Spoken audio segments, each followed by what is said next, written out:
Muy bien. Permítame ahora sí presentar mi pantalla, por favor. Siempre pedirle, solicitarle su participación. Siempre cuarto año me ha participado. Acá tengo mi registro ya de sus participaciones, de ustedes. Entonces, estar atentos, participen, porque siempre tienen su recompensa, tienen su notita. Por ejemplo, acá ya me ha participado Rosemary. Ya me ha participado Isabel, que no lo veo. Ya me ha participado Yet, que está ahí en clase. Me ha participado Leila, que no está. Edith también, que me ha participado. El único que me faltaría acá es Anaí. A Roxanita también, no lo veo a Roxana. Bien, hoy entonces hagan sus puntitos, chicos, ¿ya? Vamos a platicar entonces de realismo. Bien, a ver, un poco recordar lo que hemos hecho la clase pasada. Ya, en la clase pasada hemos platicado del romanticismo. Habíamos indicado que el romanticismo surge en Europa, exclusivamente o específicamente en este caso en Alemania, con Johann Wolfgang Goethe. Y hoy día vamos a hablar del realismo. Y el realismo va a surgir, queridos alumnos, surge en Europa igual, en Francia, que es su contrincante en este caso del romanticismo, ¿no? Entre Alemania y Francia siempre ha habido competencia en el campo cultural. También en otros campos, ¿no? Pero en el campo cultural, si el romanticismo surgió en Alemania, el realismo surge en contraposición al romanticismo y surge en Francia. Ya, eso como introducción a nuestro tema. Bien, hoy ya vamos a platicar este interesante tema, ¿ya? A ver, chicos, chicas. ¿Ustedes se recuerdan quién será este personaje de la imagen? ¿Quién será este personaje?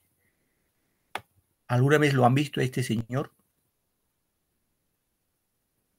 La pregunta es, ¿qué personaje observas en la imagen número 1? A ver, no lo sé. ¿Tienen idea, chicas? Porque están... Profe, ¿no es César Vallejo? Ajá, parecido a César Vallejo, ¿no? Solo que el cuate César Vallejo siempre está así, ¿no? Con la mano en los maxilares. No es César Vallejo, ahora otro temita, ¿no? Que este señor tiene su bigotito así como de brocha, ¿no? Hay otra diferencia. ¿Tienen idea? Gracias, Edithita, igual, participas y ahí vamos dándole, ¿no? Participando y vamos dando sentido a nuestra clase. Ya, les voy ayudando, ¿ya? Este señor dijo esta segunda frase. Los viejos a la tumba, los jóvenes a la obra. ¿Quién dijo esa frase? Obviamente esa frase lo dijo este personaje que es Manuel, no te olvides, por favor, Manuel González Prada, ¿ya?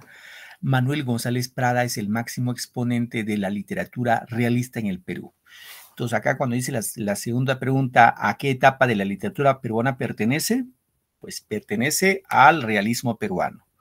¿Qué observas en la imagen número 2? Dice, son frases, ¿no? Por ejemplo, la primera frase dice, que vengan árboles nuevos a dar flores nuevas, frutas nuevas. Una idea. La otra idea dice, los viejos a la tumba, los jóvenes a la obra. La pregunta que dice, ¿crees que esta frase, vamos a poner la última frase, ¿ya? Los viejos a la tumba, los jóvenes a la obra. ¿Crees que esta frase la podemos usar en la actualidad? ¿Qué dicen, chicos, ustedes? La frase, los viejos a la tumba, los jóvenes a la obra, ¿creen que ustedes que podemos usarlo en estos tiempos?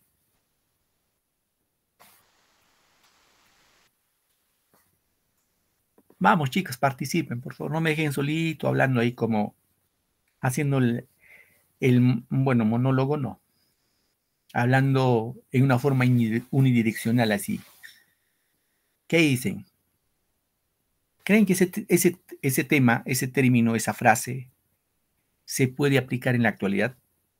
Los viejos a la tumba, los jóvenes a la obra. Profesor, el señor se llama Gonzalo. Ajá, González Prada. Así es, hija, Manuel González Prada. Así es, el señor es Manuel González Prada. Gracias, Edith. Ahora, mi pregunta era si esta frase podemos usarlo en la actualidad. Los viejos a la tumba, los jóvenes a la obra.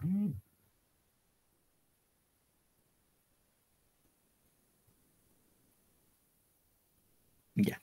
Lo vamos a dejar en suspenso y eso lo vamos a analizar más adelante, ¿ya? Vamos a analizar más adelante. Bien. Vamos acá. Vamos con el realismo. El realismo hemos indicado que es sinónimo de objetividad. Y cuando decimos objetividad, se refiere a todo lo que nosotros podemos observar. O sea, por ejemplo, nosotros, ustedes en la ciudad donde viven, en el lugar donde viven, todo lo que ustedes observan es objetivo, no es imaginario, sino es real. Entonces, el realismo trata de describir la realidad tal cual es, ¿sí? En este caso, como definición, vamos a indicar que el realismo como movimiento literario, no te olvides, por favor, surge en Francia. Te pueden preguntar dónde surgió el realismo, no te olvides, surge en Francia. ¿Ya? Es importante. Es un movimiento literario que recoge las ideas científicas, ojo, ideas científicas del siglo XIX. ¿Y por qué ideas científicas? Porque el realismo que surge en Francia se va a apoyar también, por ejemplo, al positivismo filosófico que se desarrolla en Francia, ¿no? El positivismo filosófico indica que, por ejemplo, que está basado bastante al conocimiento. Los positivistas rechazaban, por ejemplo, todo conocimiento a priori.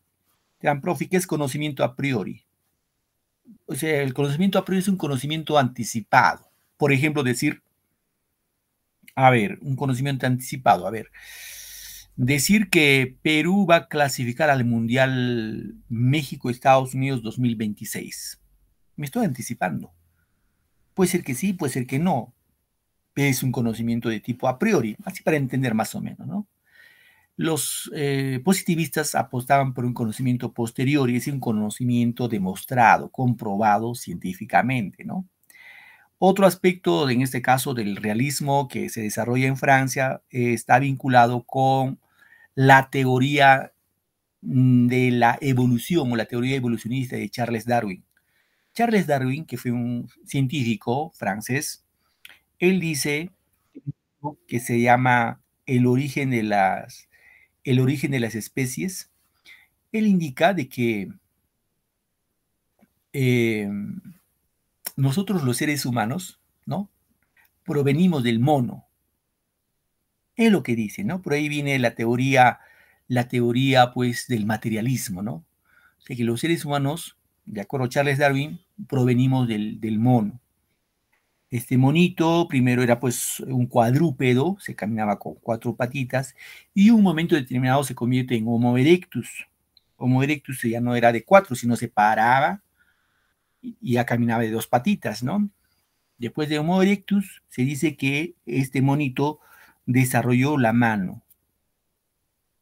Y cuando que los científicos indican que cuando uno desarrolla la mano, escribiendo, trabajando, etcétera, etcétera, desarrollas el pensamiento. Entonces, este Homo sapiens, que ya se convierte en un bípedo de dos patas, bípedo, al usar su mano para coger, porque no escribía, ¿no? Para coger árboles, frutos, etcétera, etcétera, empieza a desarrollar la mano y desarrolla su pensamiento. Y se convierte ya no era hombre erecto, se convierte en homo habilis, ¿no? Homo habilis era hombre hábil, ya usaba el conocimiento. Y con ese proceso se convierte en Homo sapiens, ¿no? Y ahora, de acuerdo a esta concepción, ya no somos Homo sapiens, somos Homo sapiens sapiens. Bueno, son posturas, reitero, que se desarrolla y a eso se va a apoyar pues el realismo. ¿Sí, chicos? Ahora, profe, ¿de dónde saca esas ideas? Me podrían decir ustedes. Claro, la ciencia lo define así. Los materialistas, ojo, quizás, pues yo también profeso creo en Jesucristo, por ejemplo, ¿no? Pero los ateos no creen en Jesucristo, nada. Claro, Jesucristo lo ven como un personaje histórico, nada más. Los materialistas niegan la existencia de Dios. Entonces, estos es que estos filósofos, sobre todo son filósofos científicos, niegan la existencia de Dios, ¿no? Eso era en el siglo XIX. Bien, ahora, ¿qué pasaba en el Perú en esta etapa? ¿Qué es lo que pasaba aquí? En nuestro país, el realismo surge a fines de la guerra con Chile. Ahí está nuestro problema, ¿no? Sí, el realismo se da durante y a fines de la guerra con Chile, ¿no? Obviamente, ya saben por historia, los chilenos nos dieron nuestra cátedra, nos sacaron el jugo, como se dice, y nos destruyeron, y viene la etapa de la reconstrucción nacional. Ahí se desarrolla también el realismo, ¿no? En el aspecto histórico-cultural también vamos a indicar hay una crítica social, o sea, una crítica de sus escritores a la sociedad peruana de aquel entonces. Aquí vamos a encontrar también la defensa del indígena. Cuando hablamos del indígena se refiere al hombre del campo, ¿no? Al campesino, al obrero. Es decir, los escritores como Manuel González Prada, seguramente Clorinda Mato de Turner, van a defender al indígena, al hombre campesino, al hombre del Ande, al hombre obrero. ¿Por qué, dirán ustedes? ¿Por qué, profe? Porque estos indígenas, estos campesinos, estos obreros, estos provincianos defendieron nuestra soberanía nacional durante la guerra con Chile. Son los que defendieron. ¿Serán, profe, y los demás? No, los demás se acobardaron. Se acobardaron. Bien, ¿qué más? Acá encontramos la corrupción. Este tema es recurrente, ¿no? En nuestro país. La corrupción, ¿no? Esta corrupción desde la llegada de los españoles hasta ahora, la corrupción pues nos ha carcomido, nos ha destruido como país. Si no hubiera corrupción, pues imagínense Perú, de verdad, queridos alumnos, sería una potencia. Fíjense nomás cómo los japoneses, que fueron destruidos en 1945 en la Segunda Guerra Mundial, le mandaron 2 bombas atómicas en Nagasaki, Hiroshima, y encima perdieron la guerra y pagaron impuestos, o sea, endeudaron, y los japoneses dijeron, no, pues salieron adelante, ¿no? Y Japón es una potencia, una pequeña isla, es una potencia. Y nosotros que tenemos grandes, digamos, los recursos, estamos ahí sumidos en el subdesarrollo. ¿Y todo por qué? Seguramente hay varias causas, hay varios motivos, pero una de las causas, obviamente, es la corrupción. Todos entran al poder y se llenan sus arcas, se llenan los bolsillos, lo demás no interesa. Bien, ¿qué más? El realismo peruano expresa los temas concretos de la realidad cotidiana. Aquí vamos a ver el nacionalismo peruano, ¿no? De algunos escritores. Muy bien. ¿Qué características tiene el realismo peruano? A ver, un momentito, chicos. Vamos acá. Las características sustanciales del realismo básicamente son, la más importante seguramente, es la oposición del romanticismo, o es la oposición al romanticismo, es decir, los realistas van a rechazar a los románticos. ¿Y por qué rechazan, dirán ustedes? Es que para los románticos primero los sentimientos, la pasión, la imaginación y luego la razón. Para los realistas primero es la razón y luego los sentimientos, la pasión. Queda en segundo plano, ¿no? Otra característica es, en este caso, el rechazo de lo pasado. Hay un rechazo a lo pasado y a lo exótico, ¿no? ¿Qué más? Hace referencia a temas de orden social, ¿no? Orden social. ¿Qué más podemos hablar de realismo? Se escribe sobre situaciones contemporáneas, ¿sí? Por las cosas que pasaba el Perú, ¿sí? Y preocupación por la renovación del país. Tuvo un propósito moral y social, obviamente. Las obras deben transmitir ideas, ¿no? Y acá surge pues este nacionalismo de tipo agresivo, el nacionalismo, el verdadero patriotismo, digamos lo que lo van a encarnar, reitero, los obreros, los campesinos, los indígenas, ¿no? Bien, vamos con los representantes. ¿Quiénes son los máximos representantes del realismo en el Perú? Ya hemos indicado aquí a Manuel González Prada, es el máximo exponente del realismo. ¿Ya, chicos? Manuel González Prada. ¿Sí? ¿Quién más? Tiene una obra que se llama Páginas Libres. Gran escritora es Clorinda Mato de Turner, con su obra Ave sin nido, ¿sí? Claro, aparte hay otros más, como Mercedes Cabello de Carbonera, con su obra El Conspirador, Abelardo Gamarra, con su obra 100 años de vida perdularia, María Nieves y Bustamante, con su obra Jorge, el hijo del pueblo, Manuel Moncloa Covarrubias, con su obra Cromitos, y Amalia Puja de Lozada, con su obra La Felicidad. Bueno, en esta etapa, como pueden ver, chicos, ya aparecen escritoras mujeres, ¿no? En el romancismo no había. En el realismo sí aparecen mujeres. Entonces, de estos que hemos mencionado, querido alumno, recuerda estos dos, no te olvides. Aquí vamos a tener en cuenta a Manuel González Prada y a Clorinda Mato de Turner. Ya son los máximos exponentes del realismo. Muy bien, vamos acá con Manuel González Prada. Lo llamaban el apóstol de la muerte. Este era su apelativo, el apóstol de la muerte. Otros le decían el sibarita. Fue el hombre seguramente más polémico del Perú en el siglo XIX. Aparte de polémico, el hombre más culto que ha tenido nuestro país en el siglo XIX. ¿Cuáles son las características de González Prada? Se le considera, ojo acá, el padre del pensamiento social peruano.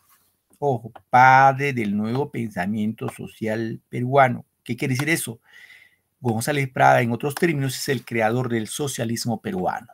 Ya, es el creador del socialismo peruano. ¿Qué más? Fue el crítico más implacable de la derrota de la Guerra del Pacífico. Este escritor, criticó sobre todo a los militares, a los políticos, porque para González Prada, fueron los causantes de que Chile nos derrote en la Guerra del Pacífico, ¿no? ¿Qué más? Su poesía es tierna, porque también escribe poesía y de gran fuerza expresiva, ¿eh, chicos? Luego, otro aspecto que tenemos que considerar de González Prada es el precursor del modernismo peruano. Bien, ¿qué obras escribió? Una de las obras Páginas Libres, Horas de Lucha, Bajo el Oprobio y Figuras y Figurones. Esto en ensayo. En poesía tenemos a Exóticas, Baladas Peruanas, Minúsculas, Libertarias y Grafitos. Ahora, queridos alumnos, la pregunta, páginas, ¿está bien escrito o está mal escrito? De acuerdo como ven acá en el PPT. ¿Páginas con J o con G?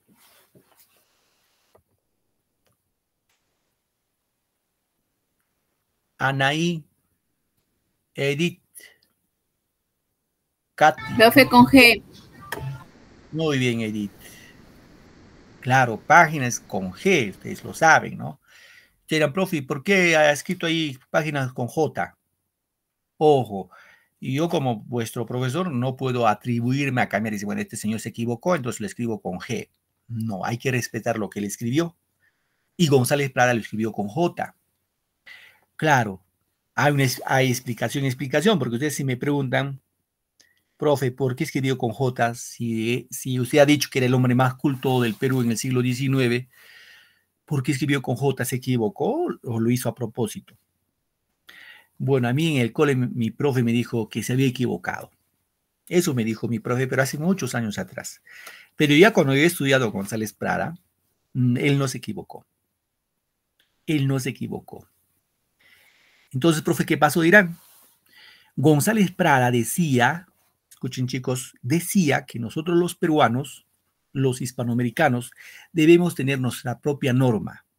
No debemos obedecer la norma que viene de España, porque la RAE, la Real Academia de la Lengua Española, su sede está en España. Y esta RAE nos dice cómo debemos escribir, cómo debemos tildar, toda la norma de la gramática.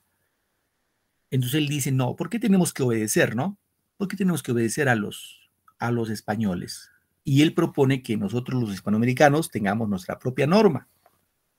Y él dice que debemos usar la J en reemplazo de la G en sonidos fuertes. Es por eso. Y él también hizo otra renovación, poner tilde, por ejemplo, a la preposición a, ponerlo tilde. Es decir, González Prada tomó una postura tratando de buscar su propia norma, en ese caso, a nivel de Hispanoamérica. ¿Chicos? Bien. Su obra más importante, reitero, es en este caso Páginas Libres, ¿no? Páginas Libres es un conjunto de discursos que va a pronunciar González Prada en los teatros de Lima, por ejemplo, en el Teatro Politeama, en el Teatro Ateneo, en el Teatro Olimpo, que son lugares en la que va a concurrir González Prada a dar su discurso, ¿no? Y sobre todo va a ser una prédica antichilena. Es decir, González Prada va a explicarnos por qué perdimos la guerra con Chile, ¿sí? En sus ensayos, ¿no? Fíjense lo que dijo acá, chicos. Observen, escuchen, por favor, porque hay cosas que dicen y hasta ahora perduran. No, pese a que sucedió en el siglo XIX, estamos ya en el siglo XXI, han pasado muchos años y seguimos con lo mismo. Fíjense lo que dice, lo que pisan el umbral de la vida se juntan hoy. Ese hoy, fíjense cómo lo hace, ¿no? Lo rompe la norma, no lo hace con I, sino lo hace con la I. Para dar una lección a los que se acercan a las puertas del sepulcro. La fiesta que presenciamos tiene mucho de patriotismo y algo de ironía. El niño quiere rescatar con el oro lo que el hombre no supo defender con el hierro. ¿Qué más dice? Observen, chicos, oído a la música, como se dice. La mano brutal de Chile despedazó nuestra carne y machacó nuestros huesos. Pero los verdaderos vencedores, las armas del enemigo, fueron, ojo, acá explica, ¿no? ¿Por qué los chilenos nos ganaron la guerra del Pacífico? Dice, las armas del enemigo fueron nuestra ignorancia. O sea, nosotros perdimos la guerra por nuestra ignorancia y por nuestro espíritu de servidumbre. Sí, de acuerdo con González Prada, por estos dos motivos perdimos la guerra con Chile. Eran, profe, como de ignorancia. Es que saben, queridos alumnos, en la guerra con Chile, quienes defendieron nuestra patria, nuestro territorio, nuestra soberanía nacional fueron los campesinos, los indígenas, los obreros, que no tenían ninguna preparación militar, ni siquiera habían estudiado, simplemente se pusieron, como dice, el color de la blanca y roja en el pecho y dijeron, vamos a defender, aunque sea con nuestra guaraca, defender nuestra patria, nuestra tierra. Obviamente no tenían ninguna preparación militar. Si dirán, profe, no teníamos militares, claro que teníamos, pero se acobardaron, pues. Y lo otro dice nuestro espíritu y servidumbre, es decir, los otros peruanos, queridos alumnos, somos muy, muy generosos. Si no recorremos lo que hizo Grau, ¿no? Grau, cuando vio que los chilenos se hundían ahí en sus barcos, lo que hizo Grau es rescatarlos, no matarlos. Pero lo que hicieron los chilenos con nosotros luego fue fusilarnos ahí, ¿no? Fusilarnos. Entonces, por ese lado, pues tengamos en cuenta de que González Prada tuvo bastante razón, ¿no? Y por eso los chilenos hasta ahora nos dicen gallinas. También los ecuatorianos nos dicen gallinas. ¿Y por qué gallinas? Porque nos acobardamos, ¿no? La gallina siempre simboliza la cobardía. Y eso es nuestra verdad, ¿no? Bien. Ahora, ustedes un poco para enfocarlo desde el ángulo histórico, recuerden que la última batalla que se llevó a cabo con Chile fue la batalla de Miraflores. Y a los chilenos primero nos ganaron vía marítima, luego nos ganaron vía terrestre. Vía terrestre fueron pues casi todo el Perú, se pasearon. Por acá, por Huaraz, también pasaron estos chilenos. Llegaron a Lima, rodearon Lima y se dio la última batalla de Miraflores.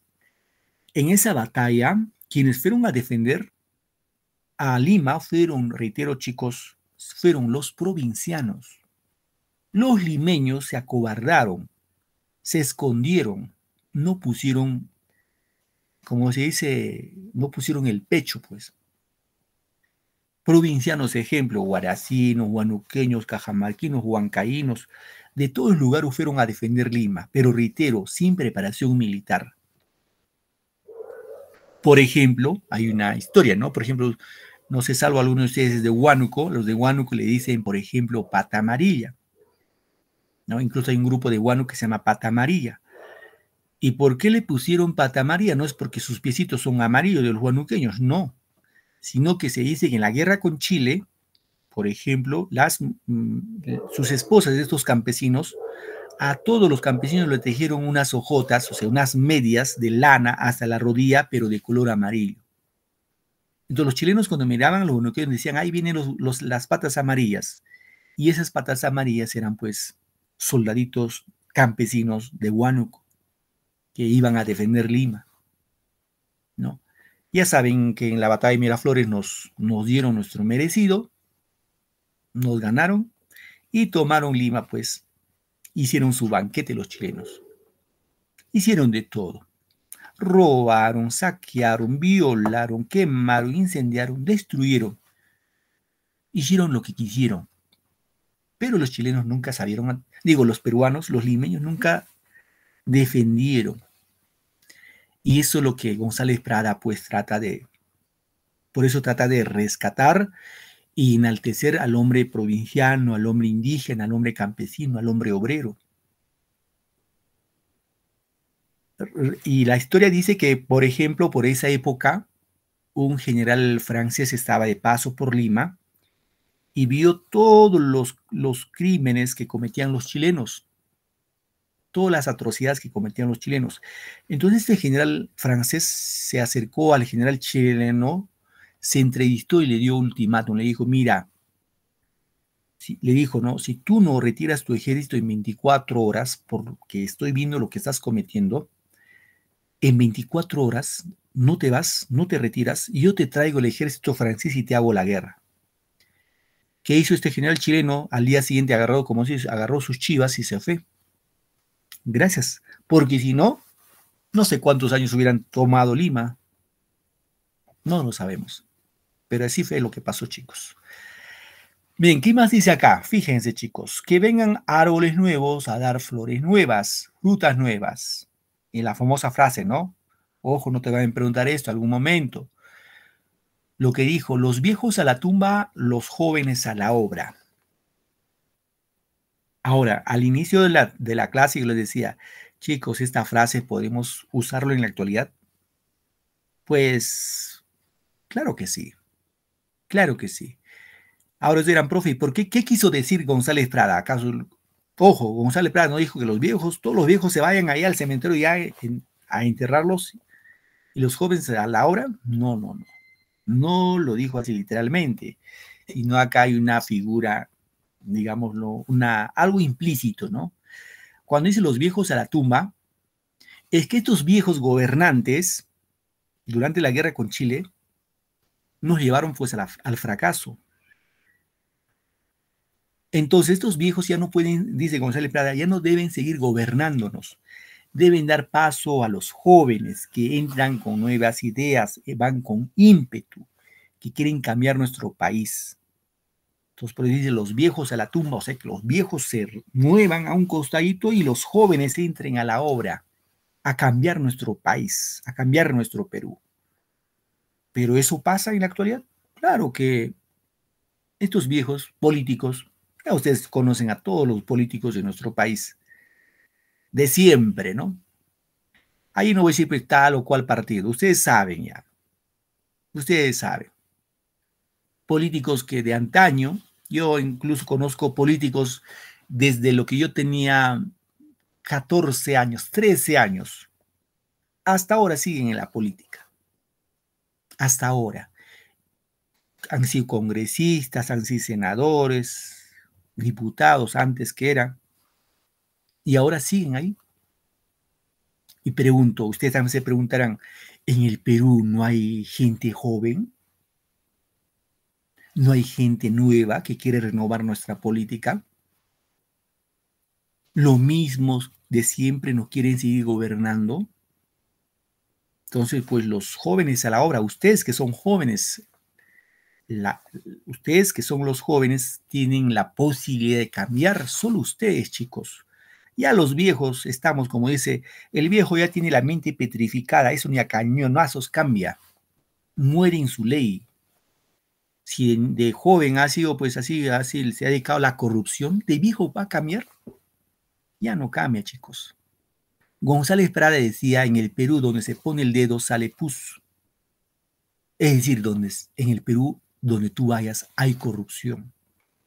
Y eso lo saben ustedes. La corrupción que está al orden del día en todos los sectores del Estado, en ese caso, desde arriba, desde los gobernantes hasta abajo. Todos nos estamos metidos en eso, queridos alumnos. Entonces, ¿qué es la reflexión acá? La reflexión es, pues, que ustedes que son jóvenes, cambiemos, ¿no? Cambiemos. Pero somos como la manzana podrida, pues. Nos vamos contagiando todos, nos vamos contagiando, nos vamos pudriendo, nos vamos pudriendo. Si no hay forma de salir de esto. No sé cuándo saldremos de esto, chicos. ¿Cuándo saldremos? ¿Cuándo diremos que el Perú no hay corrupción? Cero corrupción. Pero es bastante difícil. Y reitero, esta corrupción no es de ahora, es de antes, desde la llegada de los españoles y tenemos ahí bien enraizado. Bien, como dato acá, decimos el discurso en el Politeama, porque es el Teatro Politeama, fue leído por un escolar cuando se hacía campaña por fondos para el rescate de Tacna y Arica. Esta historia también tienen que conocer ustedes. Después de la guerra con Chile, más o menos en los años de 1883, 85, por ahí, exactamente no recuerdo el año, pero sí hizo un referéndum. ¿Por qué? Porque Tacna y Arica estaban a manos de los chilenos, hasta Tacna. Entonces se hizo un referéndum y se preguntó a los tacneños y a los ariqueños a qué país querían pertenecer. Entonces los tacneños dijeron, nosotros queremos pertenecer a Perú. Y los de Arica dijeron, queremos pertenecer a Chile. Por referéndum, o sea, hicieron por mayoría, por voto. Los de Arica dijeron, queremos irnos con Chile. Y los de Tacna dijeron, queremos irnos con Perú. Por eso a Tacna se conoce como la ciudad heroica, ¿no? La ciudad heroica de Tacna. Porque si Tacna hubiera dicho, también me voy con Chile, pues nuestra frontera con Chile hubiera sido hasta Moquegua nada más, ¿no? Pues así la historia, chicos. Muy bien. A ver, antes de pasar al otro tema, vamos a ver un pequeño audio, ¿ya, chicos? Un poquito, a ver, ¿dónde estamos? Un ratito. Voy a dejar de compartir, voy a presentar el audio, ¿ya?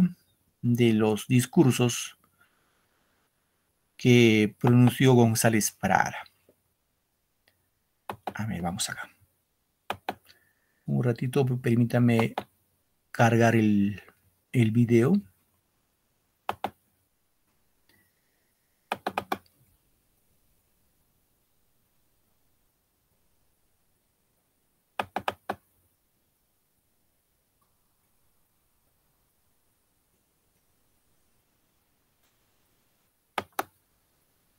Un toquecito, chicos, por favor, un poquito de paciencia.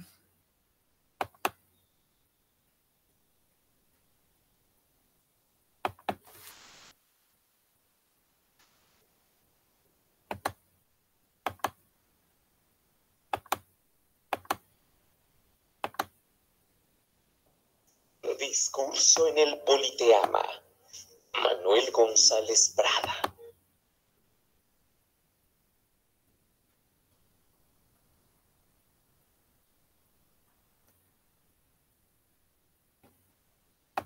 Muy bien, vamos a ver.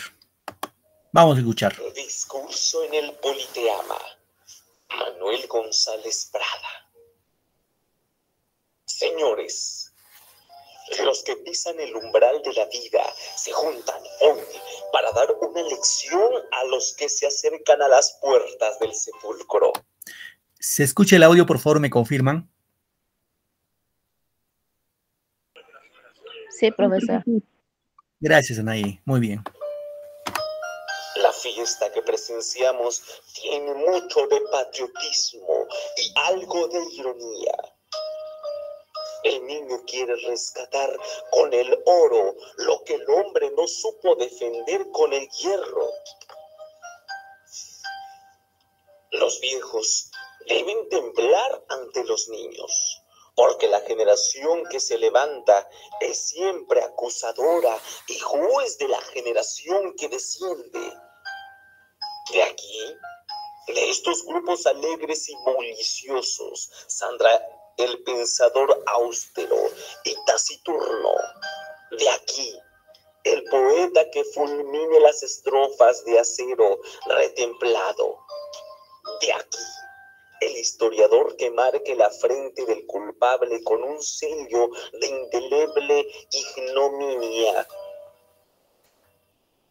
Niños, sed hombres, madrugad a la vida, porque ninguna generación recibió herencia más triste, porque ninguna tuvo deberes más sagrados que cumplir, errores más graves que remediar, ni venganzas más justas que satisfacer. En la orgía de la época independiente, vuestros antepasados bebieron el vino generoso y dejaron las heces. Siendo superiores a vuestros padres, tendréis derecho para escribir el bochornoso epitafio de una generación que se va, manchada con la guerra civil de medio siglo, con la quiebra fraudulenta y con la mutilación del territorio nacional. Si en estos momentos fuera oportuno recordar vergüenzas y renovar dolores, no acusaríamos a uno ni disculparíamos a otros. ¿Quién puede arrojar la primera piedra? La mano brutal de Chile despedazó nuestra carne y machacó nuestros huesos. Pero los verdaderos vencedores, las armas del enemigo, fueron nuestra ignorancia y nuestro espíritu de servidumbre. Sin especialistas, o más bien dicho, con aficionados que presumían de omniscientes, vivimos de ensayo en ensayo. Ensayos de aficionados en diplomacia, ensayos de aficionados en economía política, ensayos de aficionados en legislación y hasta ensayos de aficionados en tácticas y estrategias. El Perú fue cuerpo vivo, expuesto sobre el mármol de un anfiteatro para sufrir las amputaciones de cirujanos que tenían ojos con cataratas seniles y manos con temblores de paralítico. Vimos al abogado dirigir la hacienda pública, al médico emprender obras de ingeniería, al teólogo fantasear sobre política interior, al marino decretar la administración de justicia, al comerciante mandar cuerpos de ejército. ¿Cuánto no vimos en esa fermentación tumultuosa de todas las mediocridades? En esas vertiginosas apariciones y desapariciones de figuras sin consistencia de hombre. En ese continuo cambio de papeles. En esa Babel. En fin. Donde la ignorancia vanidosa y vocinglera se sobrepuso siempre al saber humilde y silencioso. Con las muchedumbres libres, aunque indisciplinadas, de la revolución, Francia marchó a la victoria. Muy bien, chicos. Un pequeño fragmento del discurso en Politeama de González Prada. Bien, vamos acá. Vamos ahora a hablar de otra escritora para complementar la información. Entonces, González Prada, como uno de los mejores ensayistas de la literatura peruana, no se olviden, por favor, González Prada y José Carlos Mariátegui son los mejores exponentes en ensayo, ¿no? Bien, vamos con la otra parte. En este caso, hablar de Clorinda Mato de Turner, ¿ya, chicos? Brevemente, por el tiempito que nos queda, vamos a hablar de Clorinda Mato de Turner. ¿Se observa en mi pantalla, chicos? ¿Me confirman, por favor? Sí, profesor, sí se observa. Gracias, Angita. Gracias, Anaí. Muy bien. Cuando hablamos de Clorinda Mato de Turner, es otra, bueno, en este caso escritora.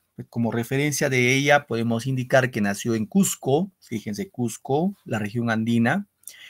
Se educó ahí en su tierra natal y luego se casó con un norteamericano en 1871, ¿no? Pero tiempo después falleció este señor y quedó viuda, ¿no? Y va a entrar en una etapa de dificultad económica y se traslada en Arequipa, donde pues se va a dedicar al periodismo. Bueno, escribió 2 libros bastante interesantes. Uno que son Tradiciones y Leyendas Cusqueñas, ¿no? En este caso, seguramente vamos a encontrar en ese libro todo lo que es tradición cusqueña, ¿no? Pero la obra que más destaca de González, digo, de Clorinda Mato y Turner es esta obra, Ave sin miedo. ¿Ya? Es su mejor obra, su mejor novela. Ya no es ensayo, sino esto es una novela. ¿Ya, chicos? Bien. ¿De qué trata esta novela de Ave sin nido? Ojo, acá, porque también esto refleja nuestra realidad peruana que se vivió en el siglo XIX, seguramente también ahora en el siglo XXI. No ha cambiado nada. Pero Clorinda Mato de Turner hace un enfoque sobre todo la problemática del hombre del campo, del hombre indígena. Este hombre indígena va a ser abusado por las autoridades, en este caso gobernador, el párroco, que siempre son las autoridades en cada comunidad, ¿no? Y estas autoridades van a abusar de los indígenas, ¿sí? Entonces, como argumento vamos a indicar que primero, por ejemplo, vamos a encontrar acá la presencia de 2 personajes. Uno que es Margarita, una muchachita muy hermosa, muy jovencita, y Manuel, que es otro muchacho. Ambos muchachos son del pueblo de Quillac, es el escenario, ya no se olviden, Quillac, acá voy a subrayarlo, acá está Quillac. Este es el escenario de esta novela. Te pueden preguntar, ¿cuál es el escenario de la novela Ave sin nido? Ya ahí sí van a decir, el profe no nos enseñó eso. No te olvides, el escenario, el lugar donde se desarrolla la historia es Quillac. Bien, estos 2 muchachos, Margarita y Manuel, son 2 enamorados. Ambos son de origen indígena, ¿no? Ahora, acá de acuerdo al argumento, pues se ven impedidos a realizar su amor. En apariencia, el obstáculo que se alza entre Manuel y Margarita hay una razón, ¿no? En primer orden, consiste que Manuel, el muchacho que creció en Quillac, pero luego se va a Lima a estudiar, ¿no? Es hijo de Sebastián Pancorbo. Este Sebastián Pancorbo es el gobernador de Quillac, pero no era su verdadero hijo, era más bien su, digamos así como se llama el entenado. ¿Por qué, profe? Porque entonces dirán, ¿quién era su verdadero papá? El verdadero padre de Manuel, este muchacho Manuel es, aunque ustedes no crean, va a ser un sacerdote, un cura, un párroco de Quillac, de nombre Pedro Miranda Claros, que está acá el último que lo estoy subrayando. Este es el padre biológico de Manuel. Bueno, en este caso lo va a embarazar a la mamá de Manuel, que era una terrateniente, y pues como era cura no pasaba nada. Entonces esta señora rehació su vida y se casó con el gobernador de Quillac, que es Sebastián Pancorbo. Bueno, ¿qué más? Este Sebastián Pancorbo va a ser el instigador, el que va a motivar, ¿no? Que haya una revuelta en la que murieron asesinados los papás de Margarita. ¿Y quién era Margarita? Margarita era una muchacha, una señorita que quedó huérfano de padre y madre. Ya saben por qué, porque primero muere su papá, Juan Yupanqui, muere en la revuelta a manos de la gente de Sebastián Pancorbo.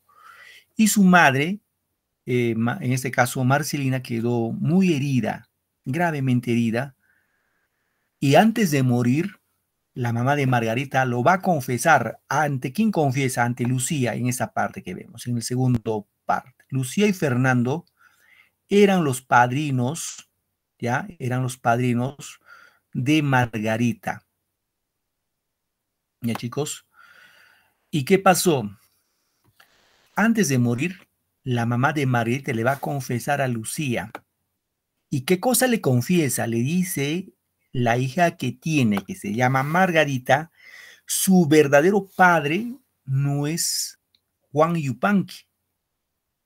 le dice que el verdadero padre biológico es el cura, en este caso Pedro Miranda Claros, este sinvergüenzo, este párroco del pueblo. Que cuando la mamá de Margarita fue a confesarse a la iglesia, este cura aprovechó y abusó de ella. Fruto de ese abuso, en este caso, quedó embarazada y tiempo después dio luz a Margarita. Entonces Lucía lo guardaba eso en secreto, ¿no? Pues, ¿qué pasó luego? Manuel y Margarita, como ya eran enamorados, pues deciden casarse. Pero en la tercera parte ya la revelación de esta verdad separa definitivamente a los jóvenes enamorados. En realidad ellos son hermanos, o sea, Manuel y Margarita son hermanos porque son hijos del mismo padre. En este caso, este padre es el cura, el párroco de la aldea de Quilla, Pedro Miranda Claros, que está abusando de su poder, va a embarazar pues a estas dos campesinas indígenas en Quillac, en el pueblo de Quillac, y por ende estos dos muchachos, Manuel y Margarita, no pueden, digámoslo, unir su matrimonio, y por eso se llama ave sin nido. ¿Sí, chicos? A ver, ¿me dejé entender la historia o no se dejó entender? Sí, profesor. Sí se deja entender, ¿no? Sí, profesor. Muy bien, gracias Roxanita, gracias Anaí. Sí, profe. Muy bien, Edithita. Entonces, ahora ustedes eran, profe, pero esa es novela, profe, ¿es algo de cierto? Claro que sí. Ojo, muchachos, esta historia tiene algo de verdad. Es decir, bueno, seguramente ustedes han escuchado historias de ahí por sus comunidades. Y si no han escuchado, indaguen un poco, quizás sus papás, sus abuelos, sus bisabuelos están en vida. Pregunten, papá, ¿cómo era el cura por acá, por estos lugares? Y se van a sacar unas sorpresas, pero increíbles, de verdad. No es que, ojo, yo no voy a empezar, el profe está hablando mal de los curas. No, mi propósito no es hablar mal de los curas. Mi propósito, bueno, esta obra refleja sustancialmente los abusos que cometían pues estos, bueno, en este caso gobernador, el párroco, el cura, que siempre abusaba, ¿no? Bueno, como algo de anécdota, por ejemplo, acá Huaraz, si ustedes no saben, pues les doy un datito, ¿no? No sé, alguien quizás de acá de Huaraz.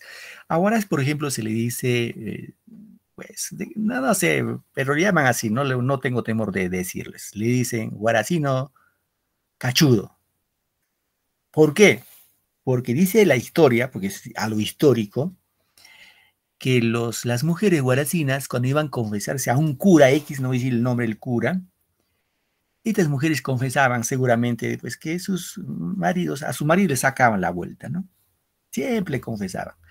Pero este curita, ¿no? Aparte de escuchar las confesiones de las mujeres, era pues ya saben, un Juan, un don Juan. El pueblo de Huaraz se enteró y lo sacó como el burro. Lo llevaron acá a un lugar que se llama Punta Cayán y le dijeron, muy bien, hasta acá te hemos traído y acá te vas tú. Nunca más vuelvas por estos lugares. Entonces dijo, mirando a Huaraz, dijo, adiós Huaraz y sus cachudos. Entonces, por ese lado, fíjense, la historia de los curas, se han tejido muchas historias. Yo también tengo muchas historias que conozco de algunos sacerdotes. Seguramente hay buenos sacerdotes, seguramente los hay. No es que todos sean iguales, pero también hay unos sacerdotes que son increíbles. Mejor no les cuento porque se van a asustar y no van a querer ir a misa. Ahora que no van a misa los domingos porque están en clase. Sí, chicos, entonces eso es un reflejo de nuestra realidad. Entonces, ¿qué decía Clorinda Mato de Turner? Él decía de que para el hombre indígena logre, digámoslo, valorar y hacerse respetar sus derechos, el indígena debe estudiar, debe instruirse. Él apostaba por la educación de los indígenas. Obviamente estas autoridades, sacerdote, gobernador, autoridad, etcétera, juez de paz en este caso, abusaban porque eran pues leídos, instruidos, y el pueblo, el indígena, era pues inculto, no conocía ni sus leyes ni sus letras, y obviamente pues abusaban de eso, ¿no? Como no sabían las leyes ni las normas, pues abusaban y no pasaba nada. Y él dice, en este caso, Clorina Mato de Turner dice, apostemos por la educación del hombre indígena. Una vez que tenga educación, el hombre indígena va a hacer respetar sus derechos. Obviamente, eso fue en el siglo XIX. Paulatinamente, ya en el siglo XX, vamos a encontrar el indigenismo, ¿no? Y así en el indigenismo vamos a encontrar, pues, indígenas ya leídos, estudiados. Ejemplo, José María Arguedas, ¿no? José María Arguedas y es un indígena instruido. Saben muy bien que Arguedas, su papá fue un abogado, y su mamá falleció y creció bajo el cuidado de su madrastra, y la madrastra era una mujer muy perversa de José María Arguedas. Entonces, cuando su papá se iba a litigar, dice Arguedas, para evitar el castigo de la madrastra, pasaba su tiempo al lado de los peones, en este caso de los indígenas, donde aprendió el quechua, aprendió a valorar esa hermosa lengua del quechua, ¿no? Con el tiempo se fue a estudiar a San Marcos, fue en este caso, antropólogo, y escribió, pues, obras muy conocidas como Ríos Profundos, Yaguar Fiesta, Zorro de Arriba, Zorro de Abajo, etcétera, etcétera. Ahí encontramos ya un indígena instruido, ¿no? Igual eso así en el sur, Ayacucho, Apurímac, y en el norte tenemos a Ciro Alegría. Ciro Alegría, papá, mamá, pues fueron terratenientes y convivió ahí, supo el problema del indígena, ¿no? Por ejemplo, un problema del indígena es la tierra, la posesión de la tierra. Y otro problema del indígena es la lucha contra la naturaleza. El indígena tiene que luchar todos los días, preocuparse si va a llover o no va a llover, si llueve mucho, hay pues épocas de, digámoslo, de falta de lluvia. Entonces, el indígena tiene ese problema de lucha constante contra la naturaleza y con el mismo hombre.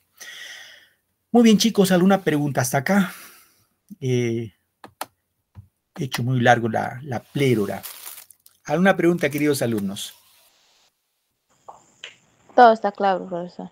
Muy bien, Anaí, gracias, Anaí. Todo claro, profesor. Muy bien, Rosanita. Muy bien, chicos. Todo Muy claro, bien. profe.